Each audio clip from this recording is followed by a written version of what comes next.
A very special good evening to all of you। स्वागत है आपका हमारे चैनल स्टडी विद अभिमान में। आज मैं आप लोगों के लिए पॉलिटेक्निक एंट्रेंस एग्जाम के लिए फिजिक्स का एक इंपॉर्टेंट क्वेश्चन लेकर आया हूं और ये क्वेश्चन मुझसे एक स्टूडेंट ने कमेंट करके पूछा हुआ है। तो चलिए सबसे पहले मैं आपको ये बता देता हूं कि किस चैप्टर का आपका ये क्वेश्चन है। तो आप लोगों के फिजिक्स के सिलेबस में एक चैप्टर है गति के नियम, जिसको हम इंग्लिश में बोलते हैं लॉज ऑफ मोशन।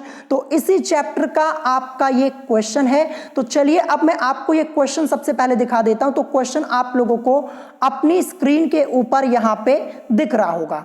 तो ये क्वेश्चन एक स्टूडेंट ने मुझसे कमेंट करके पूछा हुआ, मैं आप लोगों को उनका नाम बता देता हूं। तो श्रद्धा जी ने मुझसे ये क्वेश्चन कमेंट करके पूछा हुआ है। क्वेश्चन आप लोगों को अपनी स्क्रीन के ऊपर यहां पे दिख रहा होगा।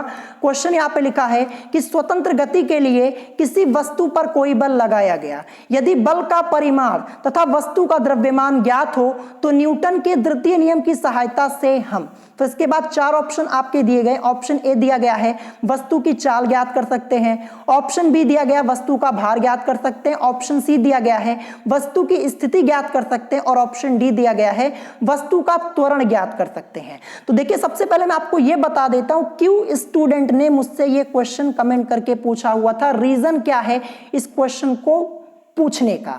तो देखिए जब आप लोग अपनी अरिहंत की बुक चेक करेंगे, चैप्टर नंबर 4 में जाइएगा गति के नियम, तो आपको यह क्वेश्चन दो जगह लिखा हुआ मिलेगा। एक बार क्वेश्चन नंबर 35 चेक कीजिएगा, फिर उसके बाद क्वेश्चन नंबर 37 चेक कीजिएगा।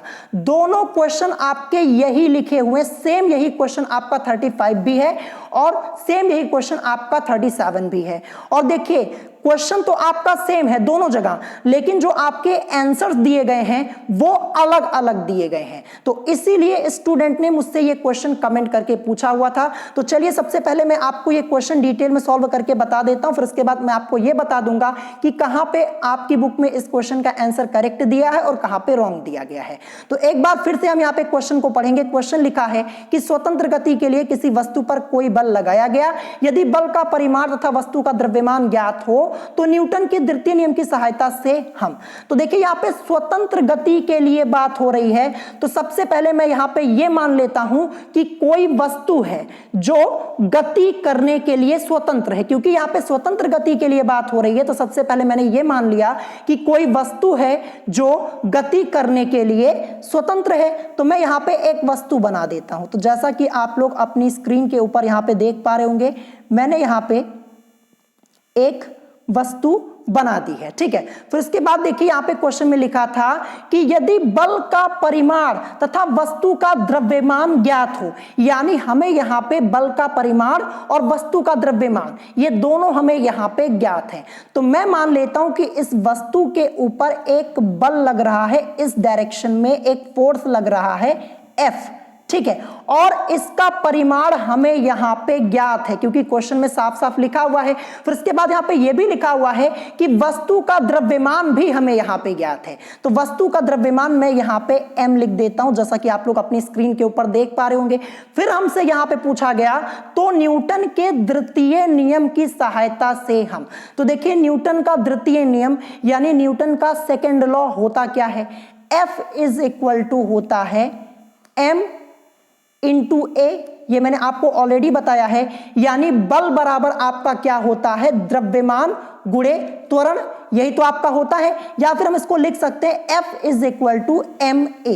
तो देखिए यहाँ पे क्वेश्चन में क्या लिखा हुआ था, स्वतंत्र गति के लिए किसी वस्तु पर कोई बल लगाया गया। तो देखिए स्वतंत्र गति की यहाँ पे बात हो रही थी, तो मैंने सबसे पहले मान लिया कि माना कोई वस्तु है जो गति करने के लिए स्वतंत्र है, और जैसा कि लिखा हुआ है कि कोई बल लगाया गया, तो इस वस्तु पर मैंने इस डायरेक्शन में एक फोर्स F लगा दिया, ठीक है, जैसा कि आप लोग देख पा रहे होंगे। फिर लिखा है यदि बल का परिमाण तथा वस्तु का द्रव्यमान ज्ञात हो। तो देखिए ये जो फोर्स है इसका परिमाण हमें पता है और ये जो वस्तु का द्रव्यमान ये भी हमें यहां पे पता है। फिर हमसे पूछा गया तो न्यूटन के द्वितीय नियम की सहायता से हम। न्यूटन का द्वितीय नियम होता है F is equal to m a. तो देखिए हमें यहां पे F और M ये पता है, तो हम क्या निकाल सकते हैं, इसको हम लिखना चाहें F is equal to m a होता है। अगर इसको हम लिखना चाहें तो A इज इक्वल टू आपका क्या हो जाएगा, F अपॉन में M, यही तो होगा क्योंकि ये पता ये पता।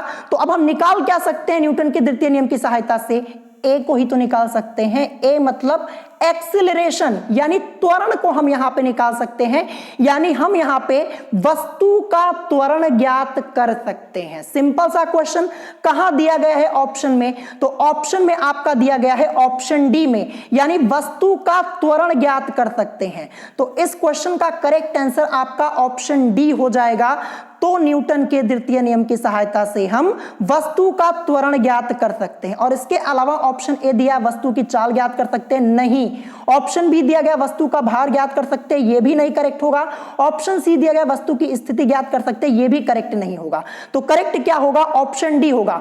क्योंकि देखिए F = ma होता है, यहाँ पे F और m हमें पता है ऑलरेडी। तो यहाँ पे हम क्या निकाल सकते हैं, न्यूटन के द्वितीय नियम की सहायता से ए ही तो निकालेंगे। F = ma होता है, हम इसको लिखना चाहे तो क्या लिख सकते हैं, A = F/m लिख सकते हैं। F पता m पता तो A ही तो निकाल पाएंगे, यहाँ पे त्वरण ही तो निकाल पाएंगे। तो ऑप्शन डी इस क्वेश्चन का करेक्ट आंसर हो जाएगा।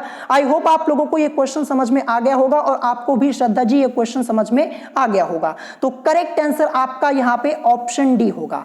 अब मैं आप लोगों को बता दूं, आपकी बुक में क्वेश्चन नंबर 35 और क्वेश्चन नंबर 37 ये क्वेश्चन आपका सेम यही दिया गया, 35 में भी 37 में भी। तो देखिए क्वेश्चन नंबर 35 में इस क्वेश्चन का आंसर आपकी अरिहंत के बुक में ऑप्शन डी दिया गया है, जो कि क्या है, बिल्कुल सही है। यानी क्वेश्चन नंबर 35 का आंसर आपकी बुक में सही दिया गया। फिर इसके बाद सेम यही क्वेश्चन आपका क्वेश्चन नंबर 37 है, वहां पे इस क्वेश्चन का आंसर ऑप्शन बी दिया गया है। क्या दिया गया है, बी दिया गया है, यानी ये वाला दिया गया वस्तु का भार ज्ञात कर सकते हैं, जो कि क्या हो जाएगा, गलत हो जाएगा। यानी क्वेश्चन नंबर 37 ये आपका गलत दिया गया है, इसे भी क्या कर लीजिएगा, ऑप्शन डी कर लीजिएगा। डी करेक्ट होगा, वस्तु का त्वरण ज्ञात कर सकते हैं। तो इसीलिए यहां पे स्टूडेंट ने क्वेश्चन कमेंट करके पूछा हुआ था, क्योंकि दो अलग अलग जगह सेम यही क्वेश्चन दिया गया था और आंसर्स अलग अलग दिए गए थे। एक जगह डी दिया था 35 में, जो कि सही था, और 37 में बी दे दिया गया था, जो कि गलत था। करेक्ट डी होगा। तो 37 में भी आप डी कर लीजिएगा बस। तो इसीलिए ये क्वेश्चन पूछा गया था। तो यहां पे डाउट आप लोगों का क्लियर हो गया होगा, अपनी बुक में करेक्शन कर लीजिएगा। और लास्ट ईयर ये क्वेश्चन तो मैंने आप लोगों को पहले भी सॉल्व करवाया हुआ था। तो यही आज की वीडियो में यही क्वेश्चन आप लोगों को बताना था। इसके अलावा कुछ स्टूडेंट्स ने मुझसे यहाँ पे मैथमेटिक्स के क्वेश्चंस कमेंट करके पूछे हुए हैं, जो कि मैं नेक्स्ट वीडियो में आप लोगों को बता दूंगा। नेक्स्ट वीडियो में मैं आप लोगों को बता दूंगा। अगर फिर भी ये क्वेश्चन अगर आपको नहीं समझ में आया हो तो आप उसे कमेंट करके एक बार फिर से पूछ सकते हैं। अगर आपका कोई डाउट हो इस क्वेश्चन में तो कमेंट करके पूछ सकते हैं, लेकिन लगता नहीं कोई डाउट आपको यहाँ पे होना चाहिए, क्योंकि पूरा क्वेश्चन मैंने आपको डिटेल में यहाँ पे बता दिया है। तो अगर आज की वीडियो आप लोगों को पसंद आई हो, वीडियो को लाइक करना मत भूलिएगा और साथ ही साथ हमारे चैनल स्टडी विद अभिमान को सब्सक्राइब करना मत भूलिएगा। तो आज की वीडियो में इतना ही, मिलेंगे नेक्स्ट वीडियो में। Thanks for watching.